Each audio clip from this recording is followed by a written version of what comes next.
Malakoff, en région parisienne. Pierre est comédien, il a 33 ans. Il y a 2 mois, il achète cette maison, 310 000 €. Aujourd'hui, ce propriétaire tague ses murs. Pierre ne peut plus rentrer chez lui, car sa maison est squattée par cet homme, assis à la fenêtre. Il serait égyptien. Il vit ici en toute illégalité, avec sa femme et ses enfants.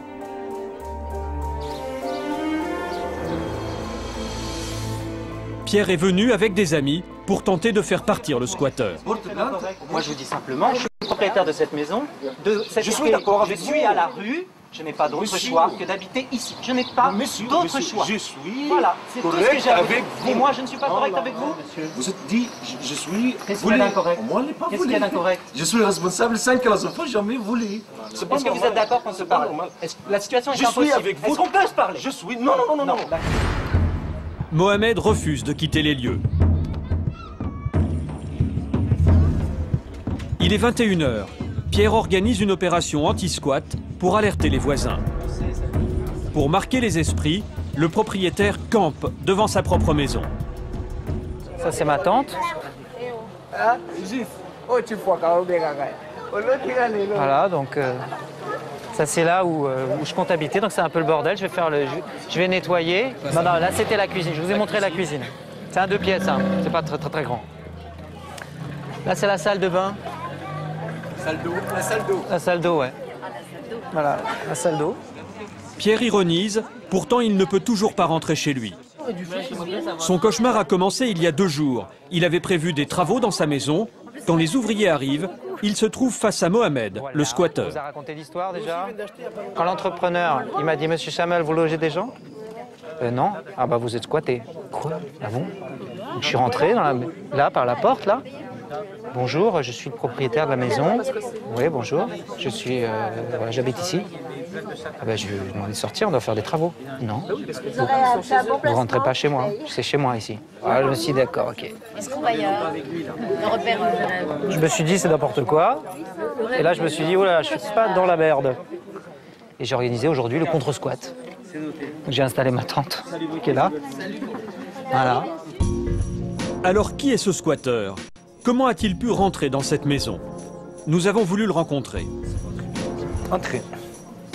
Mohamed accepte de tout nous expliquer, car il n'est pas tout à fait un squatteur comme les autres. Ça, c'est la cuisine. Mohamed est en situation régulière. Il travaille comme carreleur. Il s'est installé ici il y a 2 semaines avec sa femme et ses 5 enfants. Ça, c'est une petite chambre pour les femmes, quelque chose comme ça. Le couple est arrivé en France il y a 9 ans. Mohamed n'a jamais réussi à louer un logement dans le privé. Depuis des années, la famille va d'hôtel en hôtel. Youssef, Ahmed, El Sayed, les malades, l'asthmatique. Ça, c'est Aya. Ça, c'est très beau pour moi. Parce qu'avant, dans l'hôtel, elle n'est pas dormir comme ça. Elle n'est pas dormir comme ça. Dormir à côté. Aujourd'hui, le père de famille tombe des nues. Allez-y. Il affirme être entré dans la maison en toute légalité.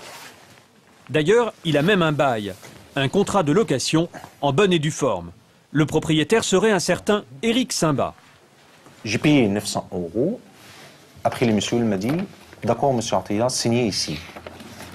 Pour le contrat, comme ça, il est comblé. Moi, j'ai signé ici.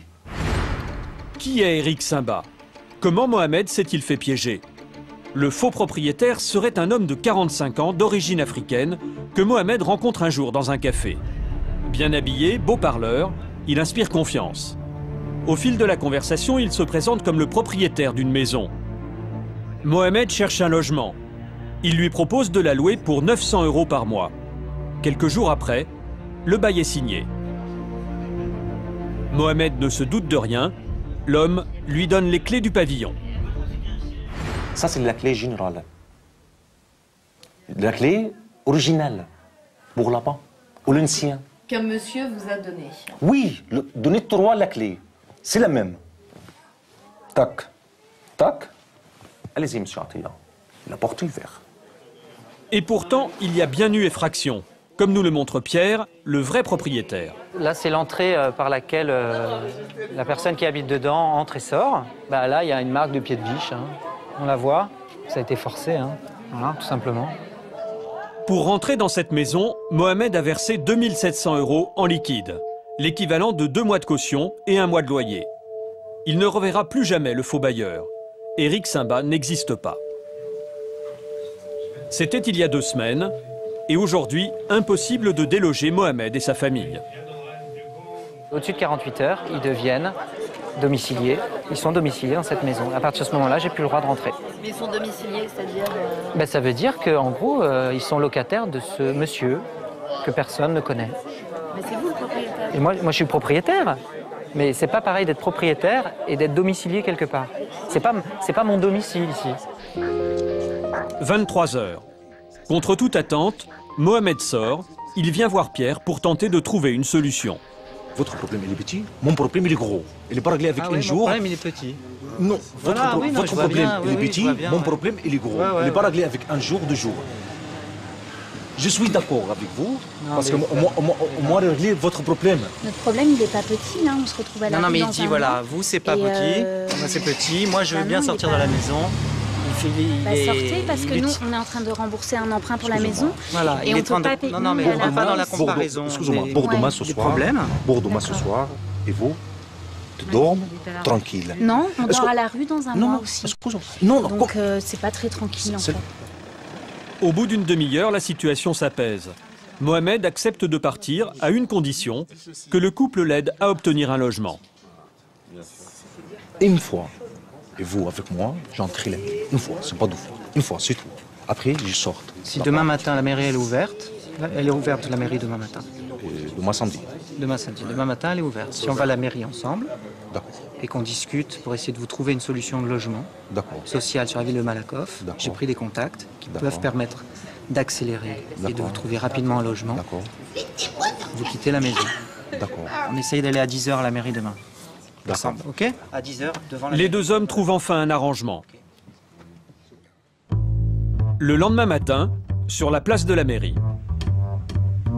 Mohamed est au rendez-vous. Pierre est accompagné de ses parents et de ses beaux-parents. Première déception, la mairie ne souhaite pas les recevoir, mais elle promet de les rappeler dans 1 heure. Pierre est encore inquiet. Si Mohamed ne part pas, il faudra entamer une procédure judiciaire pour obtenir son expulsion. Légalement, il peut arriver donc jusqu'à la trêve hivernale, dans 6 mois. Et là, ça rajoute tout l'hiver, donc il y en a pour 1 an, quoi. Un an minimum ou maximum? Ah ben, moi, on m'a dit 1 an minimum, ouais. Donc ça peut être C'est-à-dire qu'il y a des plusieurs situations, on m'a parlé de situations comme la mienne, où ça durait 2 ans. En France, tout locataire détenant un justificatif de domicile est considéré comme de bonne foi. C'est au propriétaire squatté de prouver que le bail est faux devant les tribunaux. Quelques minutes plus tard, Pierre est finalement contacté par l'employé de la mairie.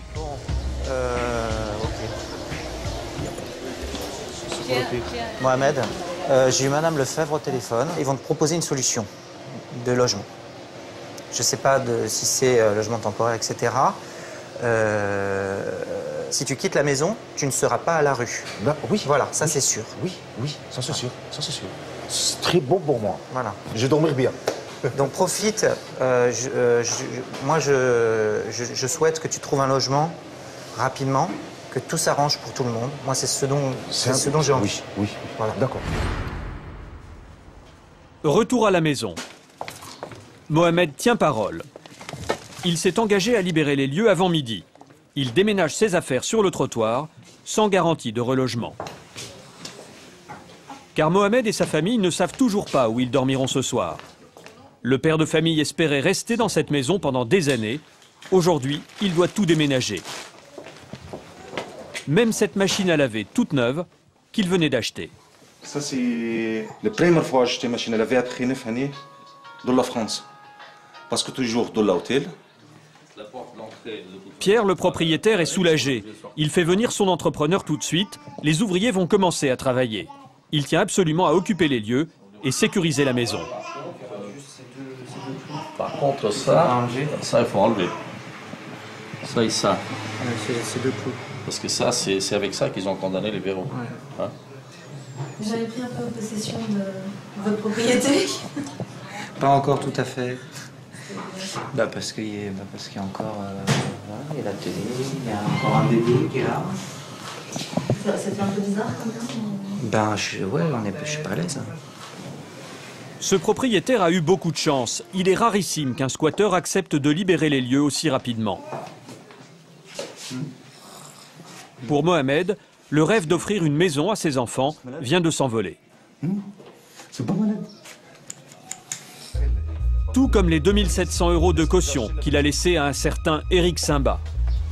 Mohamed se considère comme une victime. Il a tenu à le rappeler sur un petit mot qu'il laisse derrière lui. Je n'ai pas squatté cette maison, je suis entré avec des clés. L'histoire de Pierre et Mohamed est loin d'être un cas isolé. Face à la pénurie de logements, les grandes villes ont vu se développer ces dernières années un business du squat. Des escrocs ont compris comment s'enrichir sur le dos des familles en détresse. Personne n'est à l'abri. Même dans les quartiers huppés de la capitale, les logements vides attisent la convoitise de ces petites mafias. Et notre enquête va vous montrer qu'il s'agit de réseaux organisés. Jean de la Hosseraie est avocat. Il possède un petit studio à Montmartre qu'il loue depuis des années. Donc voilà, c'est l'immeuble dans lequel je suis propriétaire d'un appartement qui a été squatté au mois d'août 2007. C'est pourtant un appartement sûr avec digicode dans un quartier sûr. Il a été libre 10 jours. Le locataire est parti le 9 août et les squatteurs sont arrivés le 21 août. Jean a récupéré son appartement il y a à peine une semaine, après 9 mois d'occupation. Pour éviter d'être squatté à nouveau, il a tout de suite installé dans le logement sa nièce, Margot. Donc là, vous voyez, c'est une porte anti-squat que j'ai fait mettre dès que les squatteurs... Bonjour Margot. Bonjour. Dès que les squatteurs sont partis pour éviter que d'autres ne viennent juste derrière. Nous pensons être en sécurité. Et une fois que les squatteurs sont partis, j'avais tout de suite trouvé une locataire, Margot, qui s'est installée quasiment le jour suivant du départ des squatteurs. Pendant 9 mois, un couple et 2 enfants ont vécu ici. Une famille qui, elle aussi, avait été démarchée par un faux propriétaire. Ils cherchaient un appartement, madame était enceinte et à la sortie d'une agence immobilière, ne trouvant pas, un homme les aurait abordés et leur aurait dit écoutez, j'ai un appartement pour vous, vous me donnez 3 000 € en liquide et si ça vous convient, vous rentrez dans cet appartement et je vous fais signer un bail. Même mode opératoire, même technique que pour Mohamed. Le prétendu bailleur s'appellerait M. Martin Dubois. Bien entendu, après vérification, M. Martin Dubois n'est ni Robin ni Martin et n'existe pas.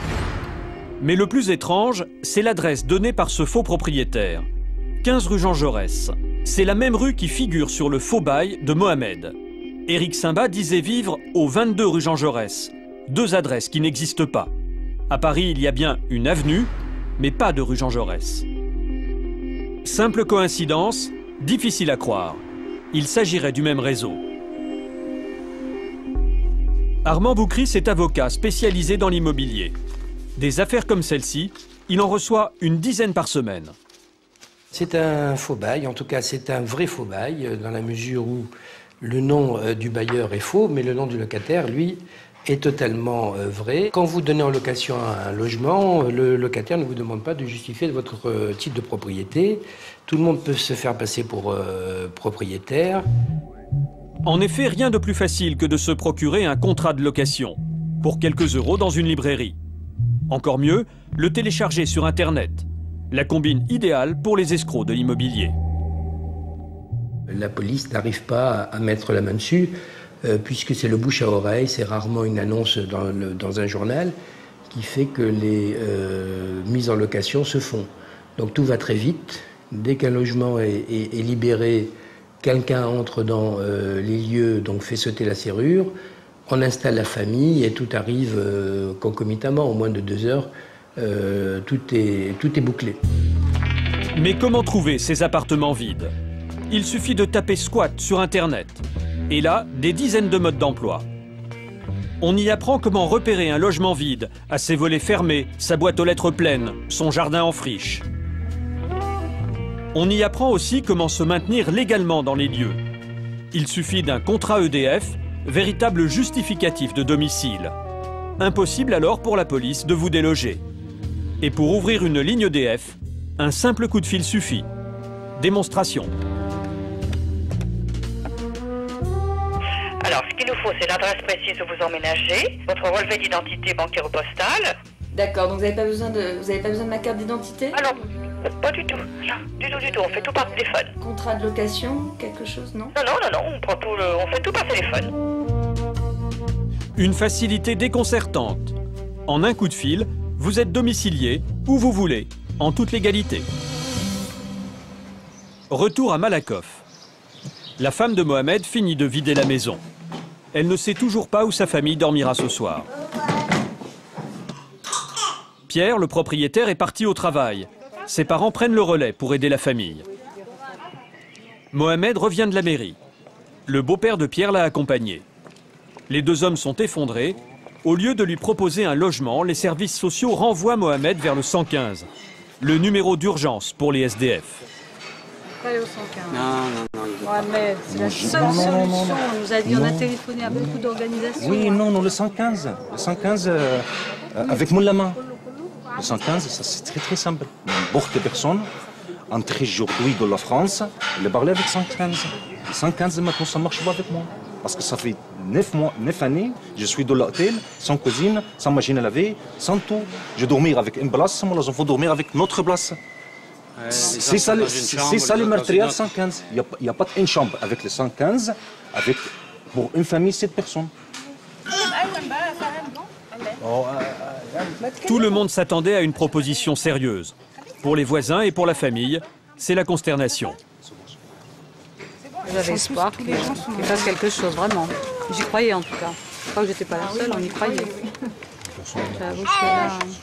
Mohamed, s'il avait voulu, il pouvait rester dans cette maison 2 mois, 4 mois, 6 mois, le temps de faire jouer toutes les procédures civiles qu'il aurait pu trouver avec son avocat.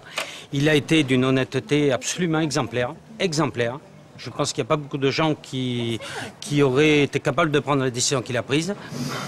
Et moi, dans ma grande naïveté, eh bien, je trouve que cette honnêteté, elle est pas... Il n'y a pas de retour. Et ça me fait mal au cœur. À Malakoff, 3000 personnes attendent un logement social. Michel Estraillé, directrice des services sociaux du département, suit le dossier de Mohamed. Pour elle, pas de solution immédiate. Les services sociaux n'ont pas de logement à attribuer. Voilà. Les services sociaux n'ont pas de logement avec des listes de logements et des adresses de logements dans les tiroirs. Les services sociaux, tant de la commune que du département, ont fait le tour des capacités d'accueil, des centres d'hébergement financés par l'État, certes, mais même ceux financés par le département, en faisant valoir la priorité liée au fait qu'on avait 5 enfants jeunes, dont 1 en bas âge, et il n'y avait pas de place pour toute une famille de 7 personnes à ce moment-là. Pas de place pour Mohamed. Ça veut dire l'hôtel. Retour à la case départ. Le père de famille n'a plus rien à perdre. Après 9 ans de précarité, pas question pour lui de retourner à l'hôtel. Pour faire pression sur la mairie, Mohamed joue le tout pour le tout et décide de faire camper sa famille dans une impasse, à quelques mètres à peine de la maison. Ici? Oui, c'est resté.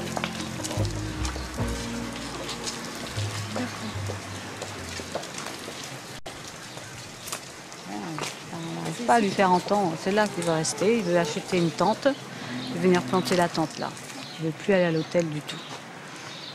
Jusqu'à que la mairie fasse quelque chose. Je ne sais pas, ça m'angoisse, on ne peut pas laisser... Et on n'arrive pas à le convaincre, hein, rien du tout. Il ne doit pas dormir là avec ses 5 enfants quand même. C'est lourd, hein, c'est vraiment trop lourd. Je vais encore essayer de joindre... Victime d'un escroc, Mohamed a tout perdu.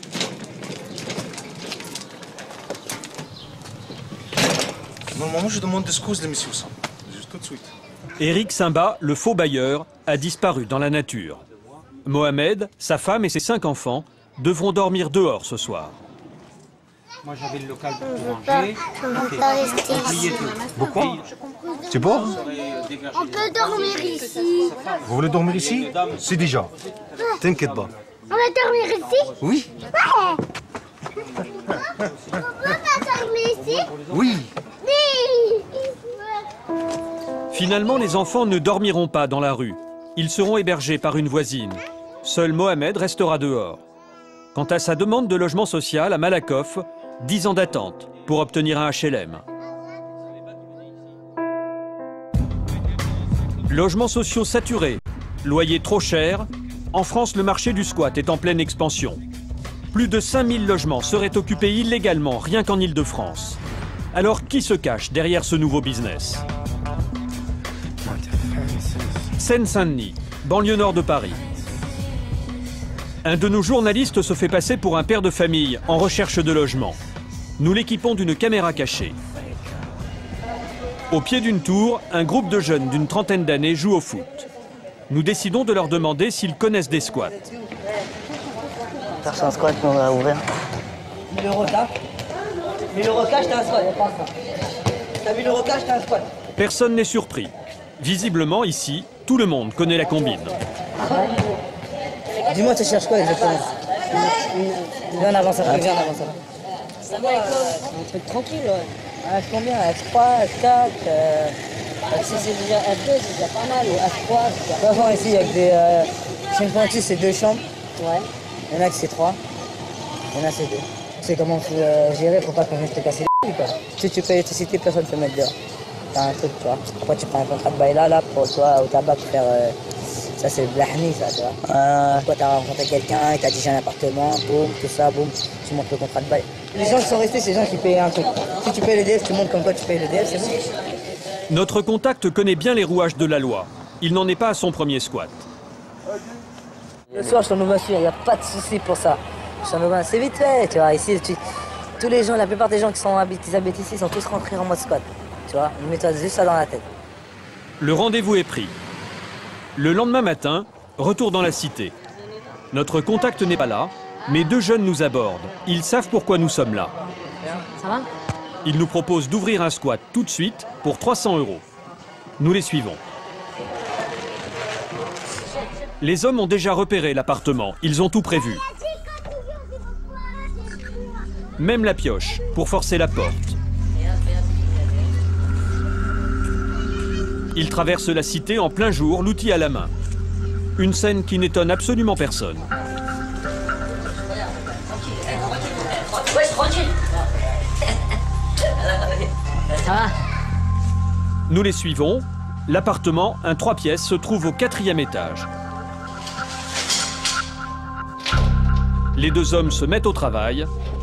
Il est midi.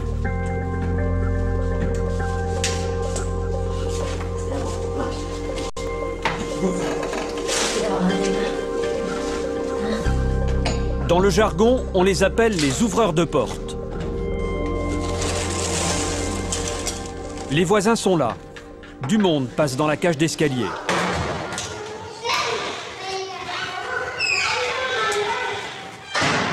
Mais ça ne les empêche pas de continuer.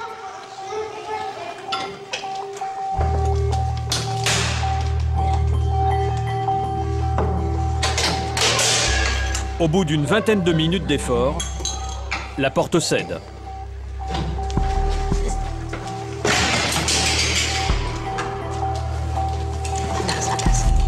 À chaque fois, la même méthode. Le premier réflexe des ouvreurs de porte, changer immédiatement la serrure. Impossible alors pour le propriétaire d'accéder à son logement. Tout est propre. Il n'y a plus qu'à poser ses valises. L'appartement fait 60 mètres carrés environ, un double séjour, 2 chambres et un balcon. Après 48 heures d'occupation et un contrat EDF, nous pourrions habiter dans cet appartement pendant des mois, des années peut-être. Reste à effacer toute trace d'effraction. Prends de plâtre avec toi, tu le mets là, ni vu, ni connu. Après ta vente tout de suite, tu ramènes les affaires, tu t'énerves, tu te sers avec ton bébé. Et pas se faire casser les deux ailes, tout de suite.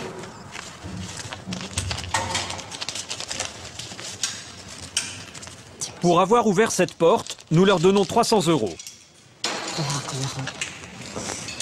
Merci beaucoup.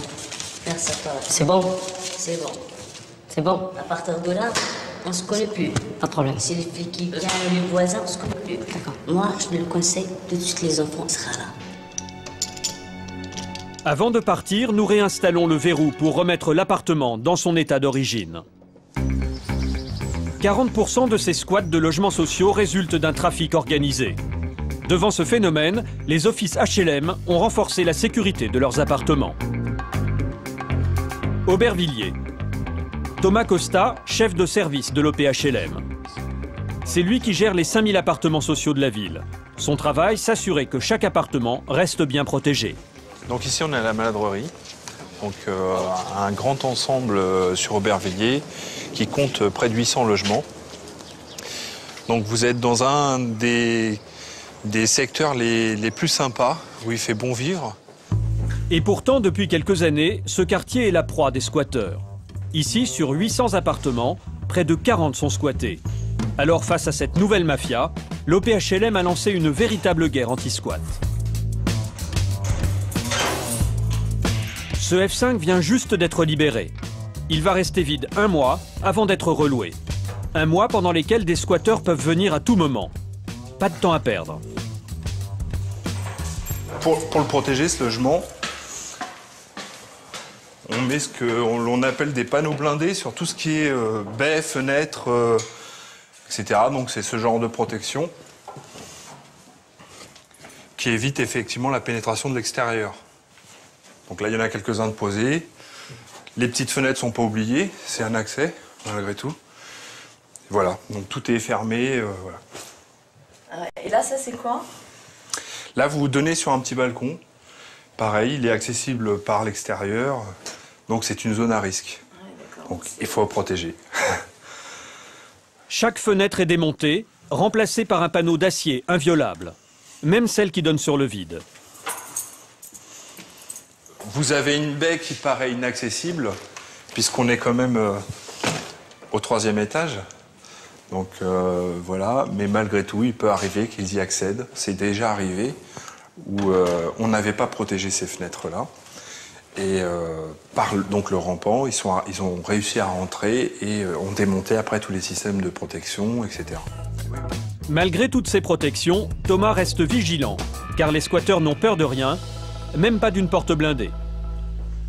Bah, c'est en métal, mais ça n'empêche pas les coups à la tronçonneuse, ça peut être forcé, enfin, à partir du moment où ces gens-là ont le temps de réfléchir et de prendre le temps pour trouver une solution pour rentrer, ils y arrivent.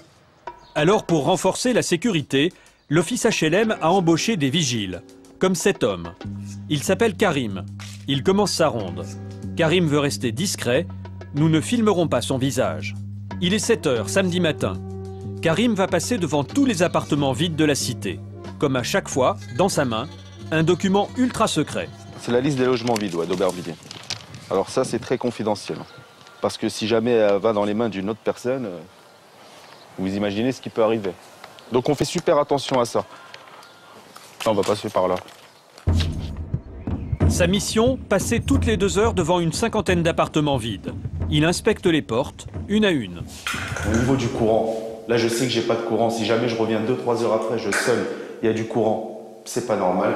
C'est toujours ma serrure d'origine. Donc si jamais il est squatté, on va ouvrir la porte et on va changer le canon. On va mettre un nouveau canon à la place. Donc automatiquement, pour moi, ils n'ont pas changé le canon. La porte est nickel. C'est un logement qui n'est pas squatté. Sûr à 100%. Et si Karim ne pénètre pas dans les appartements, s'il n'en a pas les clés, c'est pour une raison bien précise. Imaginez-vous, j'ai 50 logements à surveiller, j'ai 50 clés d'appartements.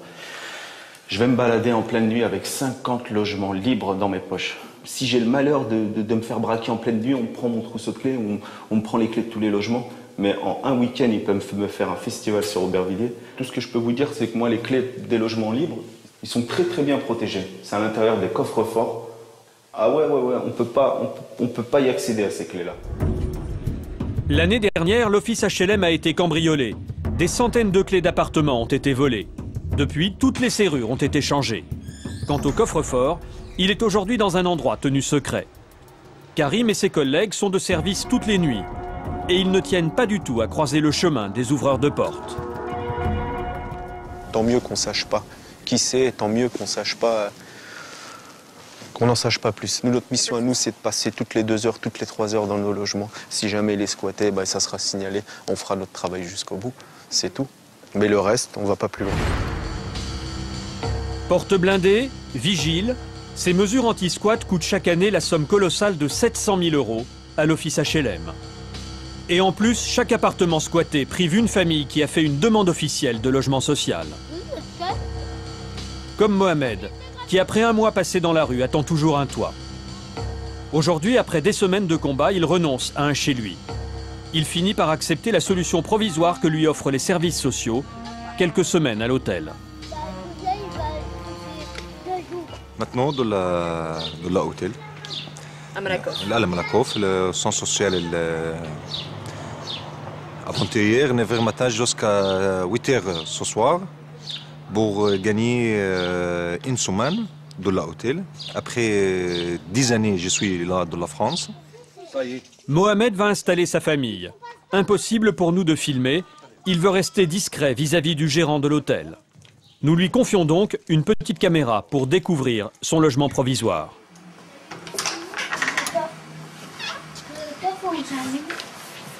Vous êtes dormi où, Ahmed? Où? Ici? Ouais. Youssef est où? Il est là, là. En bas. Aya où? Là. Ibrahim où? Il est là. Et maman, baba où? Par terre. Par terre, toujours par terre. Voici la solution offerte par les services sociaux. Une chambre de 9 mètres carrés pour 7 personnes. Une pièce minuscule pour un prix exorbitant, 3 500 € par mois. Car les hôteliers calculent le prix à la personne et non au mètre carré. Plus la famille est nombreuse, plus la facture est salée. Cette facture, Mohamed n'a pas les moyens de la payer. Elle est donc prise en charge par l'aide sociale à l'enfance. Pour loger les familles comme celle de Mohamed, l'État paie chaque année plus de 55 millions d'euros. Un filon en or pour les hôteliers peu scrupuleux, comme cette femme, que nous appellerons Nadia. Elle possède un hôtel de 20 chambres à Paris. Pourtant, pour les services sociaux, 50 familles vivraient ici. 30 de plus que la capacité d'accueil. Où sont ces familles? Nous les avons retrouvées dans des studios loués bon marché par Nadia et facturés 3 fois plus cher à l'État en tant que chambre d'hôtel.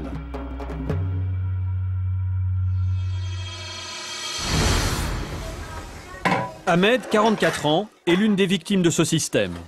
Officiellement, pour les services sociaux, il loge à l'hôtel avec sa femme et leurs 7 enfants.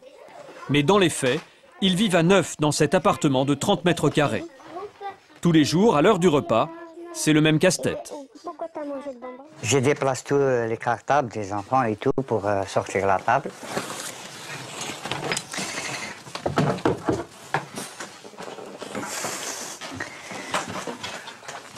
Ça, c'est la deuxième pièce pour faire manger ici. La moitié, il dort ici.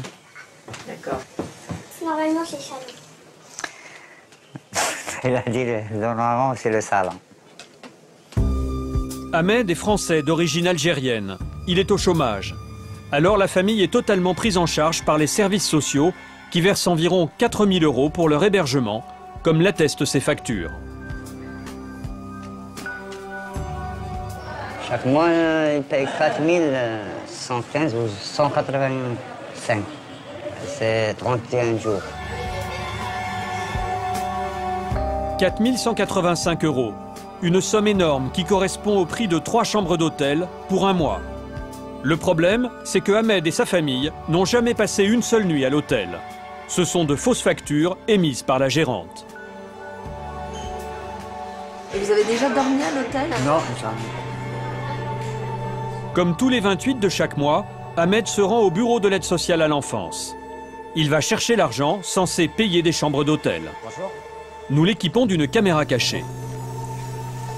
Des milliers de familles viennent ici régulièrement chercher l'argent de leur hébergement.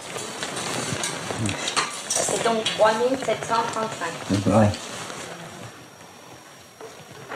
1, 2, 3, 4, 5, 6, 7, 8, 9, 10, 11, 12, 13, 14, 15, 16, 17, 18, 19. Comme tous les mois, l'employé remet à Ahmed près de 4 000 € en espèces. 2, 3, 4, 5, 6, 7, 8, 9,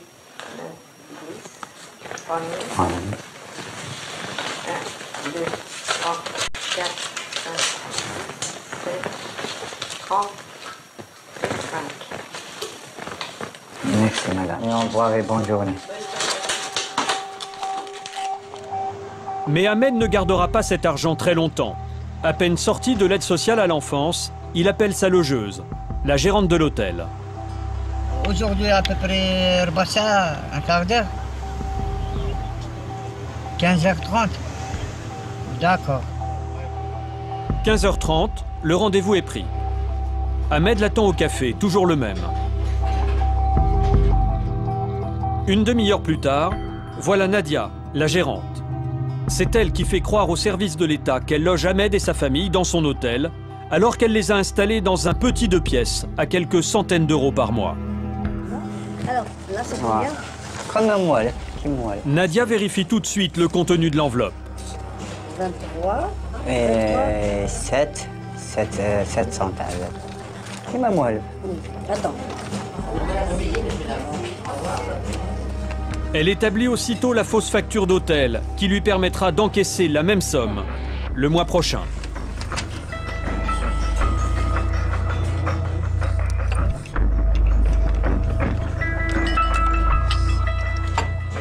Alors, le 29. Hey, voilà. L'opération a duré en tout et pour tout une dizaine de minutes. De l'argent facilement gagné. En un an, Nadia aurait touché en liquide environ 48 000 euros, rien qu'avec Ahmed et sa famille. Qui est Nadia? Agit-elle seule ou en réseau? Nous avons voulu en savoir plus. 17e arrondissement de Paris, voilà l'hôtel dans lequel Nadia est censée loger les familles. Sur les statuts de la société, nous découvrons qu'il s'agit d'une entreprise familiale. Les parents de Nadia, ses 2 sœurs et son frère. C'est toute une famille qui vit de ce business en marge des lois. Nadia et les siens abusent les services sociaux, les propriétaires et les familles qu'elles exploitent. Mustapha a 40 ans.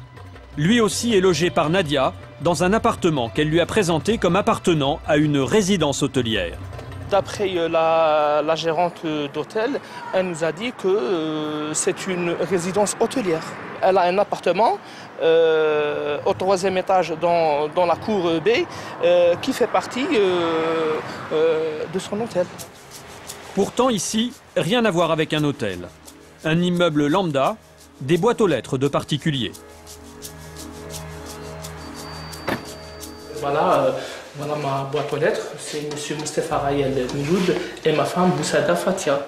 Chez une dame, c'est la gérante d'hôtel. Sur l'étiquette, aucun nom d'hôtel ou de société. L'appartement est loué au nom personnel de Nadia. Bonjour. Mustapha est algérien. Il est arrivé en France il y a 8 ans.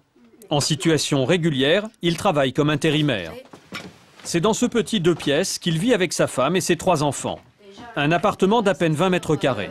Ici, soi-disant, c'est un salon, c'est un salle à manger, et en même temps, c'est la condor. Et là, voici, c'est, comme vous voyez, là, c'est la chambre des enfants. Et pour ce petit appartement, Nadia n'hésitait pas à facturer jusqu'à 2 000 euros. La moitié payée par Mustapha, l'autre par l'aide sociale à l'enfance. Alors comment Mustapha est-il tombé dans ce piège? Il y a 4 ans, il rencontre Nadia par le bouche à oreille.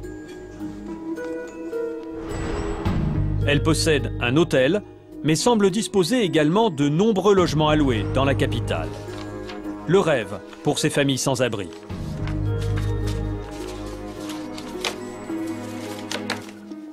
Le jour où on était reçus, elle nous a demandé, voilà, voulez-vous un appartement ou voulez-vous que vous habitiez à l'hôtel? On a dit, on préfère habiter dans un appartement.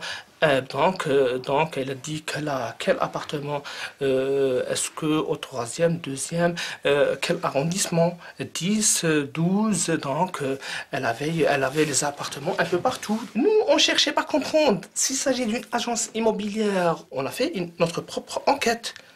On a vu d'autres familles un peu dans des appartements et voilà, et ils viennent et ils sont pris en charge par l'aide sociale à l'enfance. Donc, où est le problème? Nous, on ne fait pas la police. Nous, on est des familles. On veut être hébergés. À l'époque, Mostafa et sa femme s'installent dans l'appartement en toute bonne foi. Ils ne se doutent pas de l'arnaque. Jusqu'au jour où une femme frappe à leur porte. C'était la propriétaire. Elle nous a dit ça, c'est ma propriété. Qui vous a fait rentrer ici? On a dit c'est la gérante. Hein? Elle a dit mais moi j'ai pas loué mon appartement à vous. J'ai loué l'appartement à telle dame, c'est-à-dire c'est la gérante d'hôtel. Si la propriétaire s'étonne de leur présence, c'est parce que c'est à Nadia qu'elle a loué l'appartement. En fait, Nadia fait de la sous-location. Cette propriétaire, nous l'avons rencontrée. Elle s'appelle Isabelle. Voici son histoire. Il y a 4 ans, elle passe une petite annonce pour louer son studio. Une femme d'environ 50 ans se présente, directrice d'hôtel.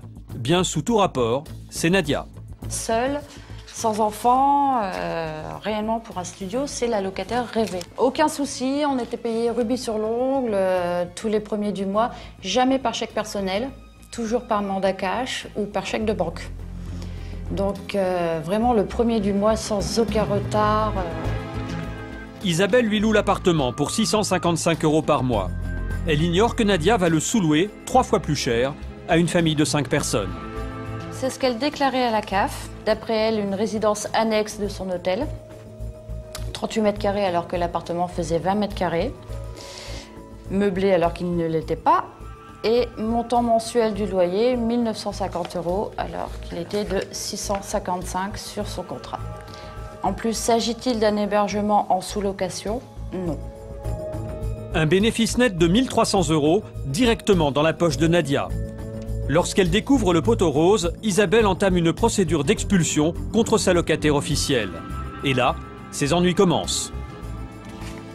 Le papa, qui est donc le directeur de l'hôtel, le papa de la gérante, m'a téléphoné en me disant que si je ne cessais pas ma procédure, il allait m'arriver certaines choses, que ma voiture allait brûler, que je risquais de me faire agresser dans la rue. Donc quand il a vu que ça ne marchait pas du tout, que j'avais pas du tout peur de ces menaces, il s'en est pris en me rappelant et il a menacé mes enfants en me disant qu'il savait où j'habitais, que c'était tout simple de suivre mes enfants à la sortie de l'école et qu'il risquait réellement et sincèrement de leur arriver quelque chose. La propriétaire porte plainte. Les services sociaux sont alertés et coupent immédiatement les aides aux familles logées par Nadia. C'était il y a 2 ans. Aujourd'hui, Mostafa et sa femme sont toujours dans l'appartement. Ils n'ont plus d'allocation, ne paient plus et sont considérés comme squatteurs. Nadia, elle, a disparu. Je pense qu'elle est dans son hôtel. Qu'est-ce qu'elle fait? Je ne sais pas qu'est-ce qu'elle fait parce que ça fait un moment qu'on n'est plus en contact avec elle. Maintenant, il y a le propriétaire qui vient, qui veut récupérer son appartement, c'est tout à fait normal. Mais nous, où on va? Où on va? On est abandonné. Au sens propre, on est abandonné. On n'a pas avec qui parler. Comment dans cette affaire, l'argent de l'État a-t-il pu être détourné aussi facilement? Pour le savoir, nous nous rendons à la mairie de Paris, qui gère l'aide sociale à l'enfance. Voici les explications de Jean-Yves Manot, adjoint au logement. La mairie a coupé les aides à partir du moment où on s'est aperçu qu'il y avait une dérive qui n'était pas connue à une certaine époque de ces services. Et à partir du moment où il y a eu connaissance des faits, la mairie a effectivement coupé les aides, ce qui me semble naturel et normal. Pourquoi, il y a encore un mois, une famille touchait toujours en liquide 4 000 € pour un 2 pièces? Oui, mais écoutez, honnêtement, cette situation ne devrait plus perdurer. Ça n'a pas de sens. On ne va pas donner 4 000 € à une famille pour aller loger dans un 2 pièces. Tout ceci est la dérive du système. Comment on a fait pour en arriver là? L'urgence. C'est l'urgence qui fait que certains services que je ne critique pas sont peut-être obligés d'en arriver là pour trouver une solution rapide à une situation d'urgence. Les services sociaux n'ont pas d'autre choix que d'avoir recours aux hôtels pour loger ces familles. À la préfecture de Paris, même son de cloche. Les hôteliers véreux profitent de la crise du logement. C'est vrai que quand on est confronté à une pression de la demande aussi importante, on n'a pas des régiments chargés du contrôle de tout ça. je ne sais pas quels sont les effectifs du 115 pour vérifier, je dirais, dans le détail, le bon usage qui est fait de ces hôtels, mais le 115, il a aussi des effectifs qui sont limités. Moi, mes collaborateurs ne sont pas chargés d'aller vérifier l'état de chacune des chambres d'hôtel. C'est la pénurie de logements qui permet à Nadia de s'enrichir depuis des années sur le dos des familles et de l'État. Aujourd'hui, son hôtel est fermé officiellement pour cause de travaux. Mais Nadia continue son business. En voici la preuve. Elle vient de créer une société censée louer des studios avec service hôtelier. Toujours le même but, loger des familles en appartement et faire payer à l'État des chambres d'hôtel. Mais à l'adresse de la prétendue résidence hôtelière, une boîte aux lettres. Pas d'enseigne, pas d'hôtel, il s'agit en fait d'une société écran. Nadia gère désormais ses affaires de chez elle. Pour avoir des explications, nous l'attendons devant son hôtel. La voici, en compagnie de sa sœur. Les deux femmes affirment ne plus toucher d'argent depuis des années. Un aplomb phénoménal. Et donc depuis septembre 2006, vous n'avez pas touché... Toujours rien du tout. Toujours rien. Ils sont dans squat. Depuis 2006, c'est terminé. Ah, terminé. C'est faux. Il y a un mois, Ahmed lui remettait presque 4 000 € en liquide pour son hébergement. De plus, selon elle, tous les propriétaires savaient qu'elle sous-louait leurs appartements. Les propriétaires n'étaient pas au courant. Moi, j'ai trouvé des propriétaires qui n'étaient pas au courant, madame. Ils sont au courant, j'ai des baux signés avec accord. Faux. Isabelle, par exemple, n'a jamais su qu'une famille logeait dans son studio. Ainsi, Nadia et sa sœur auraient empoché plus d'1 million d'euros par an en quelques années. Et les deux hôtelières n'ont absolument aucun état d'âme pour les familles qu'elles logeaient. Là, à l'hôtel, je vais vous dire, je vais être inhumaine. Ça paye pas, dégage tout de suite. Alors là, je vais être sans pitié. La merde de la mairie, j'en veux pas. Je veux pas délai de sa merde. Moi, j'aurai une autre clientèle, ça c'est sûr. Mais je continuerai à bien vivre, ça c'est sûr. Mais pas avec cette merde-là, cette racaille-là de la mairie. Pas plus méchant que les familles. Nadia et sa sœur seraient dans le collimateur de la brigade financière. Aujourd'hui, elles ont déménagé et vidé leur compte en banque. Mais elles ne sont pas les seules à profiter du système. D'autres hôteliers exploitent le filon de l'hébergement d'urgence. Car aujourd'hui, un hôtel meublé vaut de l'or. Depuis quelques années, certains investisseurs se sont spécialisés dans ce business. Ils rachètent des hôtels meublés à petit prix et délogent les locataires en titre par tous les moyens, même illégaux.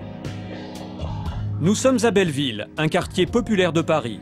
L'homme qui arrive en scooter est lui aussi gérant d'hôtel. Aujourd'hui, il vient inspecter les travaux de sa dernière acquisition, un hôtel meublé de 40 chambres. Un professionnel de l'hôtellerie bien connu sur la place de Paris, il a déjà 2 hôtels de tourisme. Chambres spacieuses, tout confort, au pied de la Tour Eiffel.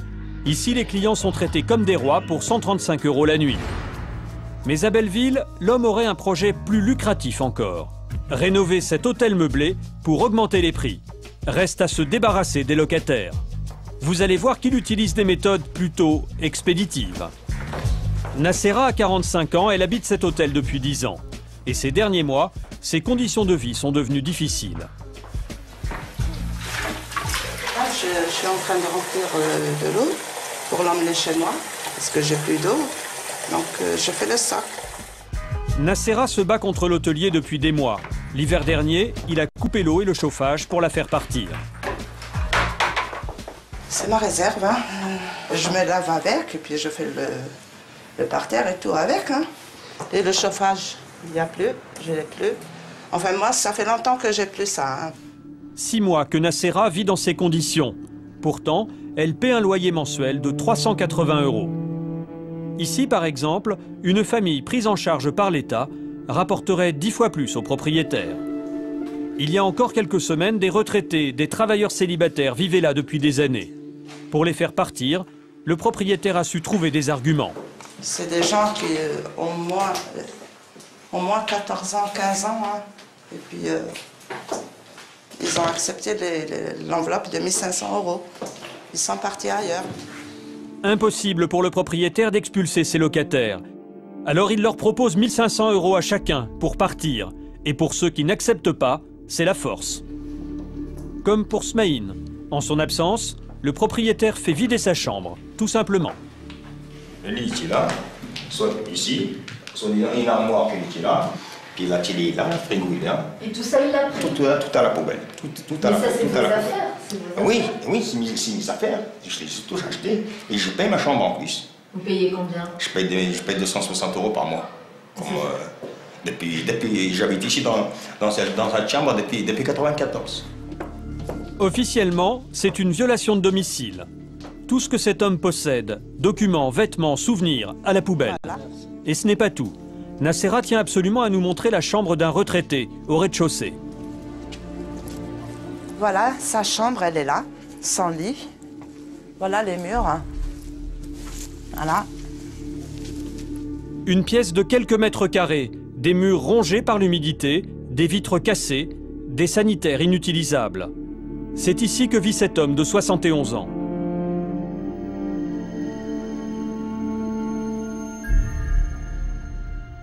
Et vous, vous êtes ici depuis combien de temps? Ça fait 8 ans. Ça fait 8 ans que vous payez 270 € tous les mois? Tous les mois. Tous les mois. Depuis 2001. Et vous êtes... Il fait froid là, il n'y a pas de chauffage? J'ai dormi comme ça, dans les couvertures avec mes vêtements. Il m'a sacrifié, ah, madame. C'est la mort, c'est un criminel qui fait ça, qui attend surtout le chauffage. À toucher, tu peux le toucher, tu peux toucher le chauffage, tu peux... Tiens, il ne marchait plus du tout, il ne marchait plus. C'est fini, il ne marchait plus, tu peux le toucher là, il n'y en a pas. Il n'y en a pas le chauffage. Ça, c'est votre quittance. Hein. Décembre. 270 €. C'est pas normal, ça. C'est pas normal, ça.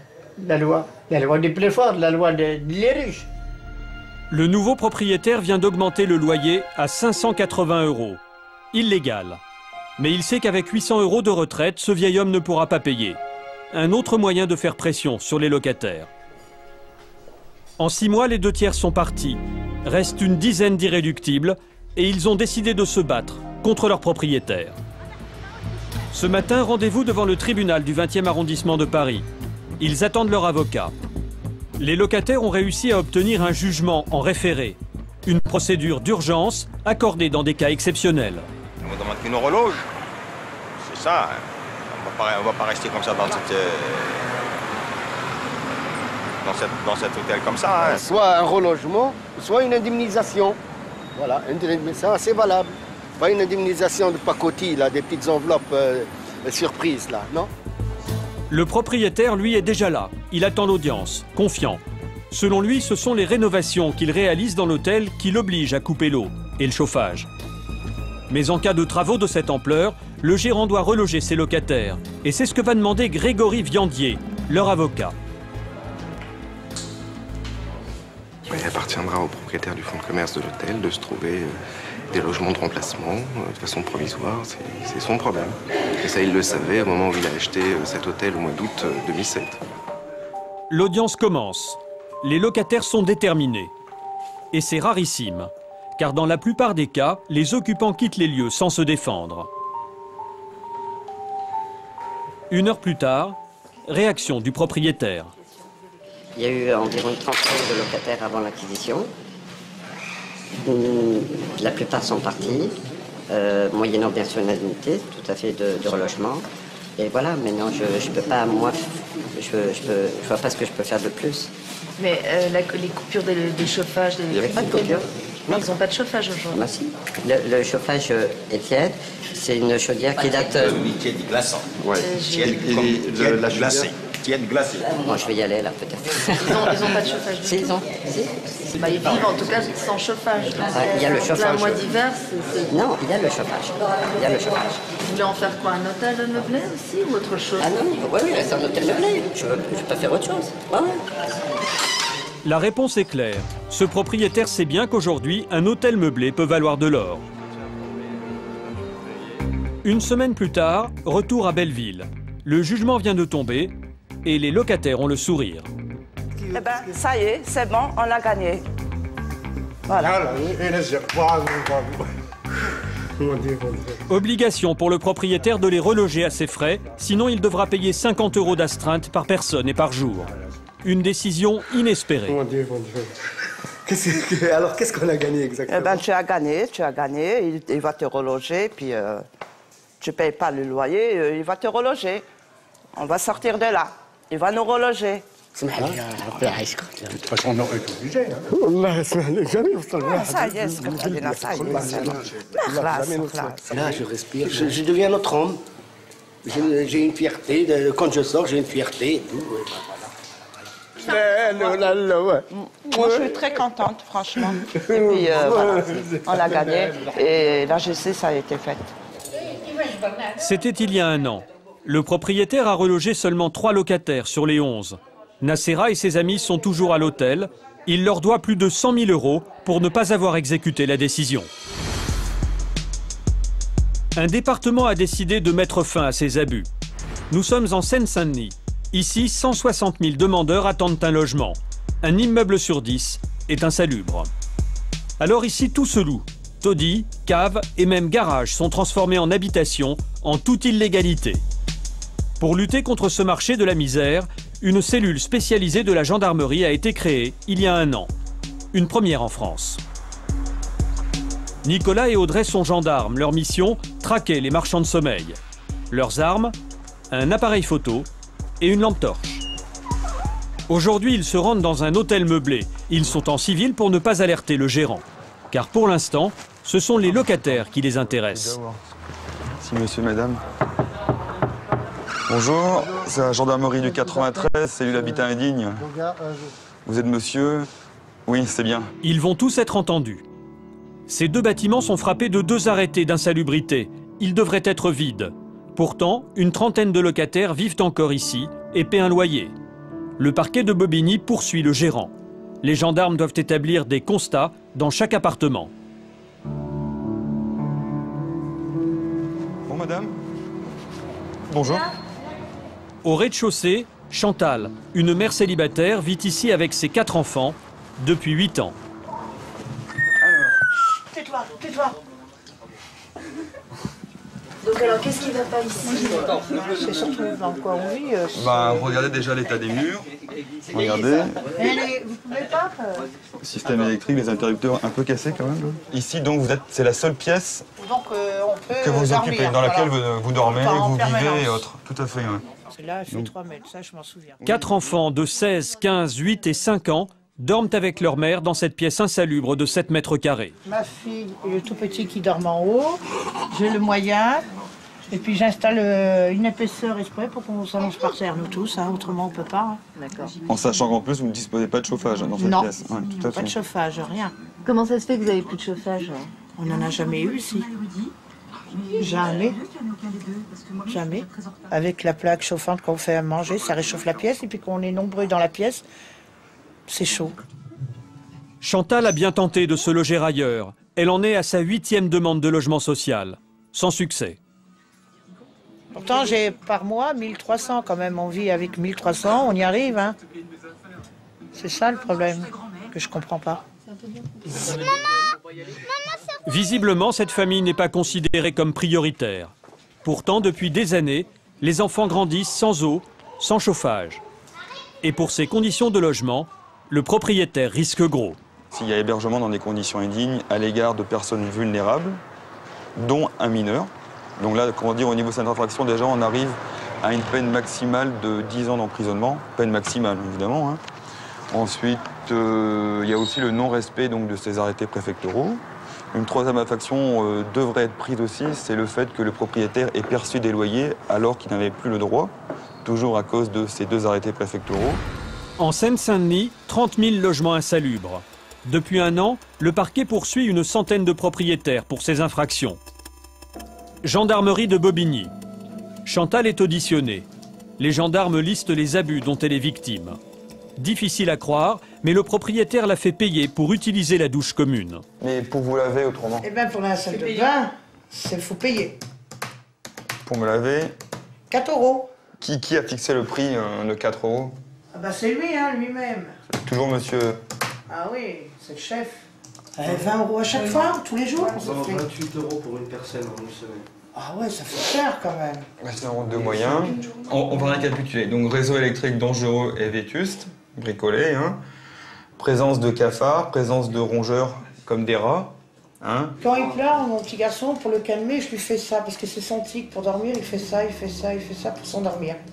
Puis un jour, il pleurait, et il s'est réveillé en sursaut. Moi, pour le consoler, je lui caresse les cheveux. Puis je trouve... Je dis, merde, c'est pas la même matière que mon fils. J'allume la petite veilleuse, un rat en train de dormir en boule à côté de lui. Il avait quel âge? Il avait 3 ans, Kevin. En 2 heures d'audition, les gendarmes relèvent 10 infractions pénales. Alors, pour l'un ou les motifs évoqués tout au long de votre déclaration, désirez-vous déposer plainte à l'encontre de votre bailleur ou propriétaire? Bien sûr. Donc je dépose plainte à l'encontre de monsieur pour les faits relatés ci-dessus. Sur les 14 locataires entendus par les gendarmes, 12 porteront plainte. C'est grave. C'est même grave. Parce qu'ils ne voient pas les personnes qui peuvent me mettre en danger. C'est-à-dire? Ben, il a des enfants qui vivent, il y a plein de personnes. Hein.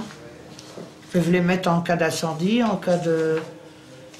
Ça peut s'écrouler à tout moment. Il ne s'inquiète pas, lui. Il ne s'inquiète pas. 2 semaines plus tard, 9 h du matin.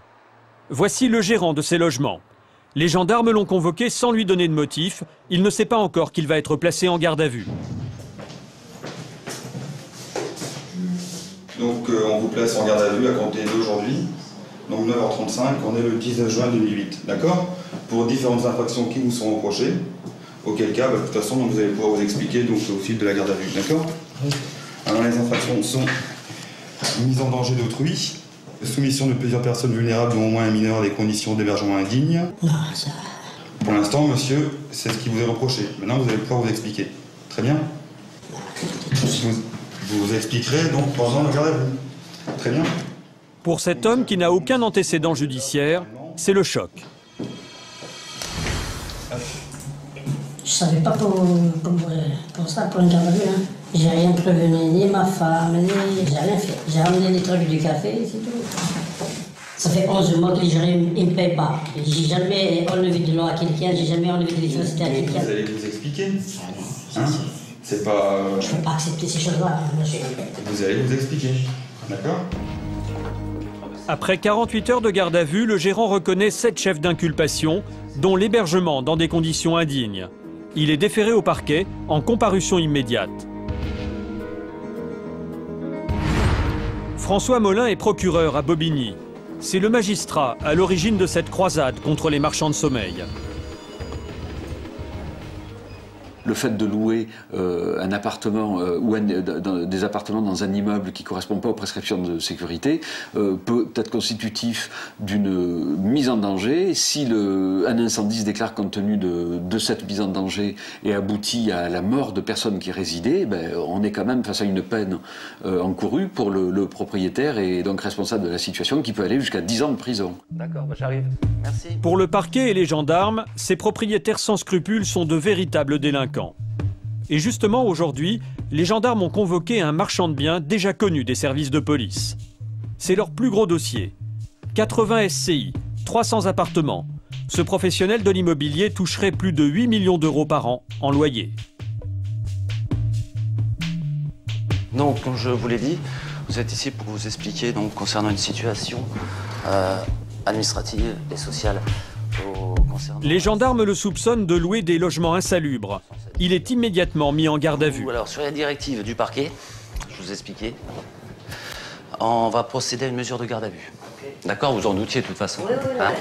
Le propriétaire n'est pas étonné, et pour cause. En 10 ans, il a déjà été condamné plusieurs fois pour escroquerie, usage de faux, menaces et abus de faiblesse.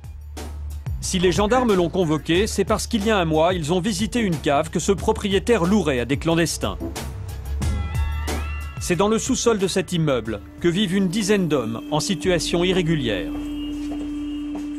L'accès à la cave est libre. La pièce est vide, les locataires sont tous partis travailler. On est dans la fameuse cave où ça, en fait, c'est leur pièce principale où ils s'en servent pour faire la cuisine, manger. Voilà, on a un frigo. Le frigo marche, il est froid. Il y a des restes de nourriture, des œufs. Donc on sent bien qu'il y a quand même de la vie. Ils ont l'électricité, il y a le fil qui est là, hop, hop, qui court, qui est tiré sur les communs de la cage d'escalier en fait. Donc tous les jours, ils branchent et ils ont le courant, ils débranchent dans la journée quand ils sont pas là et dès qu'ils rentrent le soir, ils connectent les fils. Officiellement, les locataires ne paient pas de loyer. Mais pour les gendarmes, ces occupants sans papier ne disent pas la vérité par peur de représailles. Machine à laver, micro-ondes, cette cave est bien leur principal logement. C'est le 6e dossier de ce genre que les gendarmes traitent en 4 mois. Une cave, ça se loue combien? Au minimum, on va dire que ça peut aller de 600 € à des fois plus de 1000 € quand le propriétaire fait un prix sur la tête du client. C'est-à-dire qu'une personne qui a des papiers payera moins cher qu'une personne qui est sans papier. Le propriétaire, lui, habite les beaux quartiers de la capitale. Il y a 10 ans, il participait même à un reportage consacré à l'immobilier. Sur ces images, il fait visiter son appartement de 400 mètres carrés. Son empire immobilier, il l'a bâti en achetant au rabais des immeubles squattés et en les revendant à prix d'or. Vous allez voir qu'à l'époque, ce marchand de biens avait déjà des méthodes plutôt expéditives. Ce jour-là, il a rendez-vous avec ses 2 architectes pour visiter un immeuble squatté qu'il vient d'acheter 400 000 €. Bonjour. Bonjour. Alors là, on arrive dans l'immeuble et on peut même pas rentrer dans les parties communes. On peut même pas rentrer dans l'immeuble. On va aller chercher de quoi ouvrir. C'est-à-dire Monsieur Défontator. À l'époque, cet ancien hôtel est squatté depuis plus de 12 ans. Le marchand de biens a l'intention de déloger tous les squatteurs, sans état d'âme. Justement, l'un d'entre eux s'inquiète. Il interrompt la visite. À mon avis, on va pouvoir peut-être un peu baisser le plancher ici. Oui, il y a 25 mètres. Mais vous pouvez faire des travaux, mais nous, on ne peut pas sortir comme ça. Non, mais on va attendre que vous soyez expulsés. Et vous avez autorisation pour faire les travaux? Ah bah attendez, l'autorisation, moi je fais ce que je veux. Si j'ai envie de repeindre ma cage d'escalier, je repars ma cage d'escalier. Si j'ai pas envie, je le fais pas. Ah mais je crois pas que... Ah bah vous croyez pas, écoutez, je fais encore ce que je veux dans ma cage d'escalier. Ah non. Hein? Non mais c'est incroyable ça. Je crois pas qu'ils vous laissent. Et si j'ai envie de pisser dans mon immeuble, je peux pisser dans les toilettes? C'est comme ça, parce que c'est pas encore fait de la justice. Mais si, je vous dis qu'il y a un arrêté d'expulsion. Alors attendez, moi je sais que vous allez être expulsé, mais je peux pas vous dire quand ni à quelle heure. Hein? Et puis c'est tout. Mais une fois que vous serez expulsé, je commencerai les travaux dans les appartements. Le marchand de biens n'hésite pas à entrer dans un des appartements squattés et à parler décoration devant son occupant et les architectes, plutôt embarrassés. De toute façon, on va enlever le plafond, parce que moi, je mettrai des poutres apparentes. Parce que ça se vend beaucoup mieux avec des poutres apparentes. Donc, une fois qu'on aura enlevé ce plafond, qui est, on va dire, un faux plafond, on va voir l'état des poutres. Soit on en change, soit on change tout, soit on fait un... On va voir, mais bon, vous voyez, de toutes les façons, ça, je l'enlève. Vous le sortir. Retour à Bobigny. Les gendarmes ont déféré le propriétaire de la cave au parquet pour hébergement dans des conditions indignes. Il nie tout en bloc. Alexandra Vaillant est substitut du procureur. C'est elle qui a lancé la procédure contre le marchand de biens. Pour elle, ces propriétaires hors la loi se justifient toujours de la même façon. En général, ils ont une ligne de défense assez commune et expliquent que ces personnes-là, si elles n'étaient pas logées chez eux, seraient à la rue. Donc ils se positionnent un peu en tant que bons samaritains en disant finalement, moi je les ai aidés, je leur ai rendu service et je ne comprends pas aujourd'hui pourquoi on me poursuit.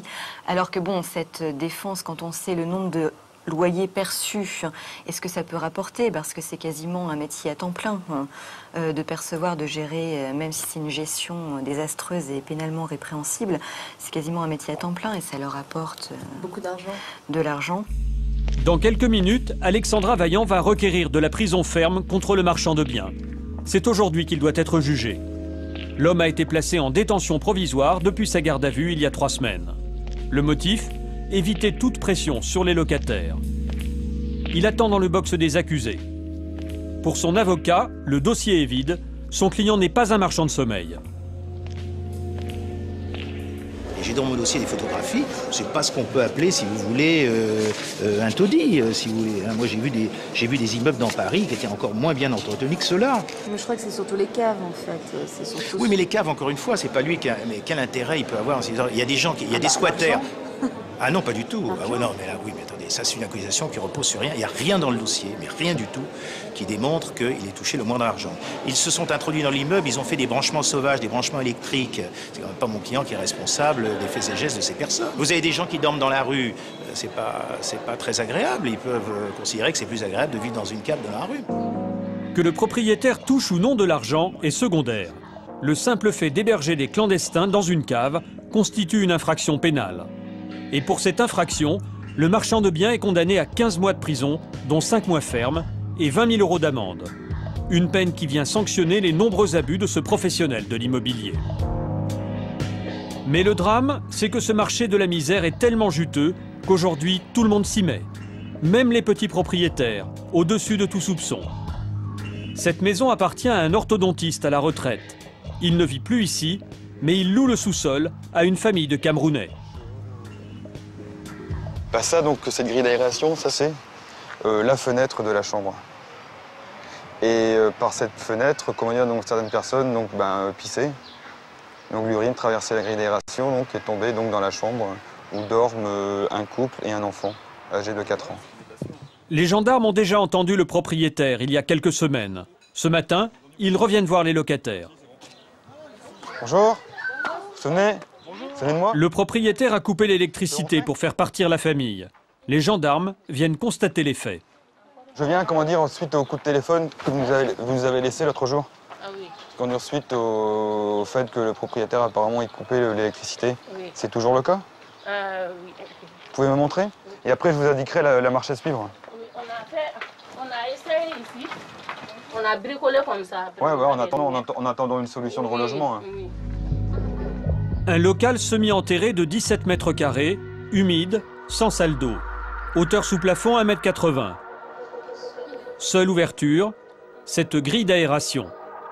Cela fait 8 ans que cette famille vit ici. Comme il n'y a pas de fenêtre, je ferme. Des fois, je ferme. Mais la nuit, quand on dort, j'ai peur d'ouvrir. Parce que c'est que le monsieur qui l'a dit, j'ai peur d'ouvrir les petites là. Ah, parce qu'il y a des gens qui font pipi à travers la grille? Oui, ouais. Au dehors. Quand il fait des pipi au dehors, tous les odeurs là, ça rentre ici. Pour aérer, Fatoumata doit laisser la porte ouverte. Du coup, le logement est infesté par les rats.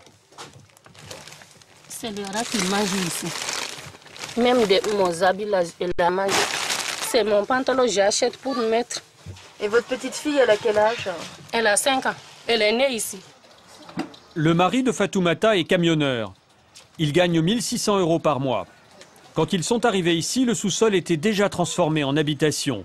Cuisine, WC, le propriétaire leur avait même promis une douche. Aujourd'hui, il leur a coupé l'eau. Pour ces conditions de vie, Fatoumata verse un loyer. Et là, oui. On donne de l'argent.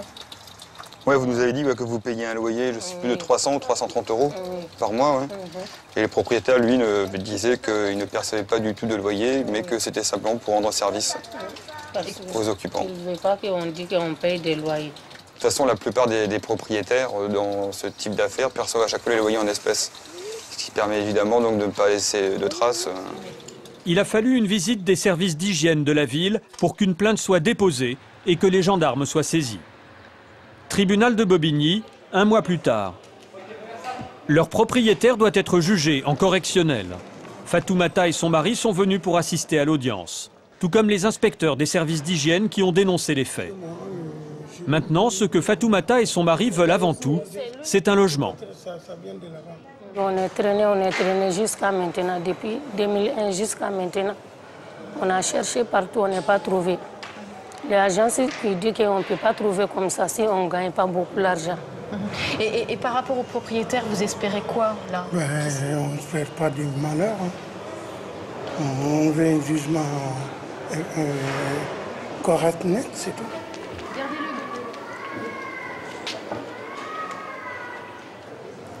Le propriétaire, le voici. Il refuse de nous parler. Son avocate accepte de répondre à nos questions. Toujours la même ligne de défense. ce sont les locataires qui sont en infraction. C'est eux qui ont modifié la cave à l'usage d'habitation. Et votre client n'a jamais touché d'argent? Non, non. Parce que c'est tout à fait le contraire de ce qu'il... Ah oui, mais il faut prouver. On est dans les juridictions pénales et il faut le prouver. Fatoumata et son mari n'ont pas de bail. Ils déclarent payer le loyer en liquide. Le juge devra donc statuer sur son intime conviction. C'est souvent le cas dans ce genre d'affaires. 2 heures plus tard, le jugement vient de tomber. Ils ont dit quoi? Il est condamné à 4 mois de prison avec sursis Oui. et à vous verser 800 € de dommages et intérêts. 800 €. C'est bon. Comment on va trouver des logements maintenant? Vous êtes, oui, vous allez recevoir une proposition. Oui, mais il ne peut pas nous menacer là, parce que... Ah mais si vous menacez la police, hein, vous appelez, non, il n'a pas à vous menacer. Hein. Il a le droit de faire appel, mais il n'a pas le droit de vous menacer. Voilà. Le propriétaire a été condamné pour hébergement de personnes vulnérables dans des conditions indignes. Est-ce que je peux vous poser une petite question? Votre réaction, monsieur? Il ne souhaite pas répondre à nos questions. Est-ce que vous pouvez me répondre? De leur côté, Fatoumata et son mari s'inquiètent pour leur avenir. Où vont-ils vivre maintenant? Et alors, qu'est-ce qui va se passer maintenant pour... On va étudier leur dossier pour qu'ils soient relogés dans des conditions dignes de ce nom. Et ça prendra du temps? Ça dépend pas de mon service. Je peux pas vous dire, je sais pas. Et en attendant, qu'est-ce qu'ils sont où? Pour l'instant, ils restent dans leur logement respectif et puis... Dans la cave. Ouais. Avant qu'on trouve... On n'a pas d'endroit d'aller. Vous n'avez pas de famille? Non, non, non, rien du tout. On n'a pas d'endroit d'aller. Merci. Merci bien. Bon. À bientôt. Oui, à bientôt. Oui. Au revoir. Au revoir. Ce soir, le couple retournera dormir dans sa cave. En 8 ans, ils auront payé plus de 30 000 € pour ce logement.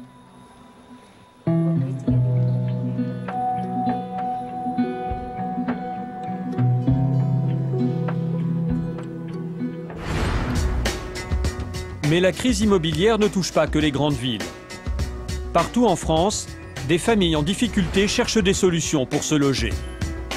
Nous sommes à Vias, au bord de la Méditerranée, à quelques kilomètres de Béziers. Ce que vous voyez sur ces images, ce ne sont pas des maisons, mais des mobil-homes. Ici, en 20 ans, s'est développée une véritable ville, en toute illégalité. 3500 parcelles non constructibles, vendues aux touristes pour l'été. Sauf qu'aujourd'hui, 200 familles y vivent à l'année. Des familles poussées par la crise qui n'ont pas d'autre choix que d'habiter ici. Mais aujourd'hui, elles risquent de tout perdre. Ce matin, elles manifestent devant la préfecture de Béziers. Les propriétaires de la côte ouest sont en colère. Les services de l'État et la mairie nous expulsent de nos terrains après avoir encouragé nos installations. Dans la région, on les appelle les cabaniers. Ils ont acheté des terrains et ils y ont installé leur mobil-home avec l'autorisation du maire de la ville. Aujourd'hui, l'État les poursuit devant les tribunaux. J'ai été condamné Malgré tout, j'ai condamné à démonter. à 1500 € et 3 mois pour enlever mon bilan, mais j'ai tout et puis la suite, quoi. Moi, je ne comprends pas qu'on veuille nous faire partir de là. Je veux dire, on est chez nous, on a tout payé, l'eau, tout est en ordre. Donc non, moi, je ne comprends pas qu'on puisse... pourquoi on souhaite nous expulser, quoi. Comme Suzanne, ces propriétaires ont investi toutes leurs économies pour avoir un toit. Comment sont-ils arrivés là? C'est ici que Suzanne vit avec sa famille. Patrick, son mari, est jardinier. Il souhaite rester anonyme. Il y a 3 ans, il perd son emploi. Plus d'argent, la famille doit quitter son appartement. C'est bon maintenant? Seule solution, venir vivre ici, dans ce mobil-home. Au départ, il l'avait acheté pour les vacances. Avec moins de 1200 € par mois, le couple n'a pas les moyens de se loger ailleurs. Vous voyez donc ici ma petite propriété que j'ai commencé à acquérir donc, en début d'année 2004. Si on est venu ici, ce n'est pas par choix mais par obligation. C'était soit la rue pour moi et mes enfants, soit soit venir ici. Donc il est clair qu'on n'a pas hésité, on préférait avoir un toit plutôt que rien du tout. Et vous avez acheté cher ici là? Alors le terrain plus les mobil-homes, plus tout l'aménagement que vous voyez, ça représente environ 80 000 euros. 80 000 euros empruntés à la banque. Le couple rembourse 300 euros chaque mois pour vivre ici. Un terrain de 450 mètres carrés, arboré, une pelouse bien entretenue et même une petite piscine gonflable pour les enfants. Donc le petit salon, la table, la salle à manger, le petit coin cuisine. Ça c'est la chambre donc d'Erina, c'est son petit coin à elle. Allez, tu viens montrer ta chambre? Là, le seul problème, c'est que légalement le mobil-home est considéré comme un véhicule. Il ne doit pas stationner plus de 3 mois sur un terrain. Le couple est en infraction. On passe au tribunal donc dans un mois. Si nous sommes condamnés, eh ben, nous n'avons pas d'endroit où aller, nous n'avons pas d'endroit pour les petites. On va se retrouver à la rue. On a à peu près plus ou moins 1100, 1200 à nous deux. Pour faire vivre une famille de 4, on n'a pas les moyens d'avoir un appartement. Ce n'est pas possible. Aujourd'hui, Franck et Suzanne sont piégés. Et pourtant, si Franck a installé son mobil-home ici, à l'année, ce n'est pas par hasard. C'est avec l'autorisation du maire de la ville. Là, noir sur blanc, et malgré la loi, le maire autorise les propriétaires à laisser leur mobil-home sur leur terrain toute l'année. D'un commun accord, il est décidé qu'aucune action ne sera engagée à l'encontre des propriétaires qui laisseraient hors saison leur installation en place. Ça veut dire quoi ça? Eh ben, ça veut dire qu'ils demandent à ce qu'on laisse nos mobil-homes en place. Et qui disent qu'ils ne vont jamais en fait poursuivre les gens qui laissent leur mobil-home toute l'année. Ça, vous le saviez quand vous avez acheté? C'était une des raisons pour lesquelles vous avez acheté, c'est ça? Bien évidemment, sinon on n'aura pas pris le risque d'acquérir un terrain et un mobil-home au prix où nous les ont fait payer à cette époque. Voilà, là, c'est les... Pendant 15 ans, des centaines de familles installent leur mobil-home avec cet agrément signé par le maire. Mais en 2005, problème. Le préfet reprend la situation en main. Il décide d'appliquer la loi, pas d'installation à l'année. Tous les propriétaires doivent enlever leur mobil-home. C'est la seule chose que nous possédons, on ne possède rien d'autre. Et encore, une bonne partie appartient encore à la banque. On a un crédit encore pendant 5 ans. Donc, on aura perdu 80 000 euros puisque notre terrain ne vaudra plus rien. Plus rien. Voilà, notre mobil-home, on n'en parle même pas. Il faudra de toute manière, si on nous demande de l'enlever, on ne pourra pas l'enlever, il faudra le détruire puisqu'il n'est pas enlevable. Oui. Donc on aura tout perdu. Oui. Bon, il reste encore notre amour. Oui, et puis nos enfants. Mais bon... Voilà. Un drame pour ces familles qui risquent de perdre leur seul logement. Alors, elles ont décidé de s'unir. Serge vit ici depuis 15 ans. Il fait partie des Robinson Crusoe, une association de défense des cabaniers. On les appelle délinquants, mais je veux dire que ça fait gros de les appeler délinquants. Hein. De se retrouver au tribunal correctionnel de Béziers avec les ivrognes, les prostituées et d'être accusé d'une infraction pénale, je veux dire, ça fait mal au cœur. D'autant plus que tous pensaient être dans leurs droits. À partir du moment où on a eu un agrément signé par le maire, à partir du moment où on a eu toutes les autorisations pour avoir l'eau, l'électricité, faire venir les installations, faire des voiries privées, diviser les parcelles, on n'était pas dans l'illégalité. Et le maire en question, le voici. Il est aujourd'hui à la retraite. Il a bien autorisé les propriétaires à laisser leur mobil-home sur place. Mais selon lui, ils ne devaient pas y habiter. Vous ne contestez pas le fait que vous leur avez donné un agrément pour qu'ils laissent leur mobil-home à l'année, en tout cas? Non, exactement. Mais c'était pour une occupation saisonnière. Et on dit, ils n'ont pas respecté l'accord que nous avions passé. Mais il a toujours été question d'une occupation pendant les mois d'été. Et c'est là qu'une fois que le mobil-home a été installé et qu'on a décidé qu'on le laissait parce qu'on peut le déplacer très difficilement, ils ont décidé d'y rester à l'année. D'où la reprise en main par l'État de ce problème en disant, dans ces conditions, on enlève le mobil-home à la fin de l'été. Et voilà le conflit. Et pourtant, le maire n'a rien fait pour enrayer le phénomène, malgré l'arrivée incessante de nouveaux acheteurs. Pendant des années, les terrains sont vendus cher et des familles s'y installent pour vivre. Alors ce monsieur, par contre, il a un problème. Il a perdu au tribunal de grande instance de Béziers. Il a perdu en cour d'appel à Montpellier. Et à partir du 18 juillet, il doit payer 50 € par jour ou 30 € par jour de pénalité de retard. Franck est maraîcher. Il y a 8 ans, il achète ce terrain et ce mobil-home, 20 000 €. Pour lui, c'est la seule solution pour se loger. À partir du 22 juillet, j'aurai plus le droit de vivre dans mon mobil-home. Voilà. Est-ce qu'il est en stationnement, c'est ça? Oui, parce que moi je connais pas trop les lois. Vous savez, ils disent que c'est alors que c'est roulable, que je peux l'enlever. Et Mais vous pouvez l'enlever concrètement? Concrètement, je vais pouvoir, mais ça va être dur quand même. Hein. Car un mobil-home ne se déplace pas aussi facilement. Il faut une grue et un convoi exceptionnel. Et à 4 € le kilomètre, la facture peut grimper vite. Aujourd'hui, Franck et sa femme sont dans l'impasse. On dit qu'en France, c'est une crise de logement, qu'on n'arrive pas à loger les gens. Nous, on ne demande rien, on se loge chez nous. Je suis propriétaire du terrain. Je ne demande des aides à personne. J'ai jamais été à la mairie pour demander quoi que ce soit. Et on me met dehors. Quand vous voyez à Paris que les SDF, ils les relogent dans des mobil-homes sur le bord de Seine, que nous, on vit dans des mobil-homes et nous, on nous chasse. Il y a rien à comprendre quand même. C'est des lois bizarres quand même. Pendant des années, ces terrains s'achètent à prix d'or, jusqu'à 200 000 €. Aujourd'hui, les propriétaires cherchent à vendre à tout prix. Et le pire, c'est que les agences immobilières de la ville continuent à vendre, malgré les procédures engagées. Démonstration en caméra cachée. Bonjour. Vous avez des parcelles avec mobil-home à vendre alors? Il m'en reste une ou deux. Là, j'en avais une que je viens de vendre vendredi et qui était pas mal. C'est pratiquement pour tirer une plage. Ici, on vend toujours ces terrains avec mobil-home. L'agent immobilier nous explique simplement qu'il y a de petits soucis avec la mairie. Mais il nous rassure aussitôt. À le croire, nous ne risquons absolument rien. Après, si vous voulez que je vous sorte. Mais normalement, il n'y a pas de risque.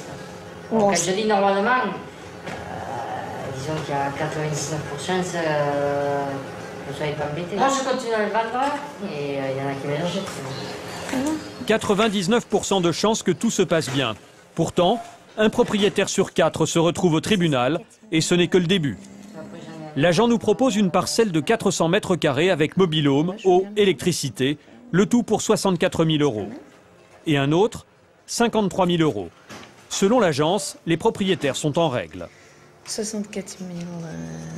Mais ces gens-là, ils ont été contactés? Enfin, je veux dire, non, là, il n'y a pas de procédure. Et là, il y a une procédure ou pas? Là non plus, mais bon, c'est quand même tout fermé. Là, il a fait une terrasse en béton. Une terrasse en béton, pas encore de procédure judiciaire, mais cela ne saurait tarder. Le préfet a déclaré vouloir remettre la zone dans son état naturel. Son but, chasser tous les mobil-homes d'ici 3 ans. Et tout le monde est concerné, même ceux qui ne viennent que quelques mois en été. Depuis 1 an et demi, tous les mardis, au tribunal de Béziers, c'est le défilé. Les propriétaires sont jugés pour stationnement illicite de mobil-home. C'est pareil que Maître Brigitte. Comment ça fait d'être convoqué au tribunal devant la gendarmerie? Très impressionnant. On a l'impression d'être au même rang que des criminels. Voilà. Ça vous fait quoi?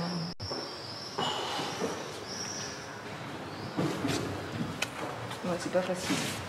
Pourquoi c'est pas facile? Vous avez plusieurs clients? Tout le monde réagit un petit peu de la même manière parce qu'au tribunal correctionnel, c'est quand même assez intimidant et puis ils n'ont pas l'impression d'avoir fait quelque chose de mal parce que tous ces faits, comme je vous le disais tout à l'heure, au vu et au su de tous, il y a eu des tolérances de la part de tous les côtés et puis être convoqué comme ça devant un tribunal correctionnel, parfois être sanctionné, même souvent, il y a des peines qui sont prononcées, donc c'est assez mal vécu par les gens, quoi.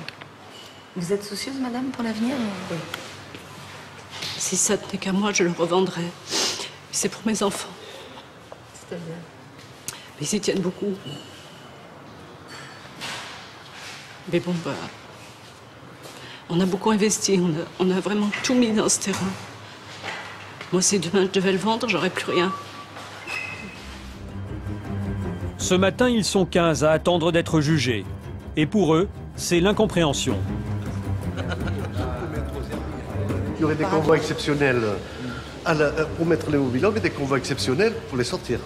Et ça pendant toute la saison alors des vacances, déjà qu'on a du mal à circuler dans Vias quand il y a la saison touristique, c'est aberrant.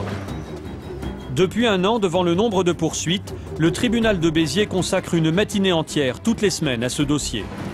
Bien, bonjour à tous, l'audience à GGO est ouverte, veuillez vous asseoir. La mairie de Vias est partie civile. Elle dépense 180 000 € par an pour les frais de procédure. Aujourd'hui, pas de surprise, le procureur demande l'enlèvement des mobil-homes pour tous. Une demi-heure plus tard, les jugements sont rendus. Mais quelle est la décision coupable. pour chacun Nous coupable, d'enlever le mobil-homme, détruire la terrasse et enlever la brique à plus de 20 ans sur le terrain. Coupable, 100 € d'amende avec sursis, enlever le mobil-homme et détruire la terrasse. Et vous? Pareil. Coupable aussi, il faut tout enlever. Il faut tout enlever, complet. On va faire appel n'importe comment parce qu'on trouve que c'est vraiment illogique. Donc, on va se laisser foutre dehors sans réagir. Tous hors la loi. Les 200 familles qui résident à l'année à Vias, lésées et privées de logement, viendront bientôt allonger la liste de tous ceux qui, en France, cherchent à se loger.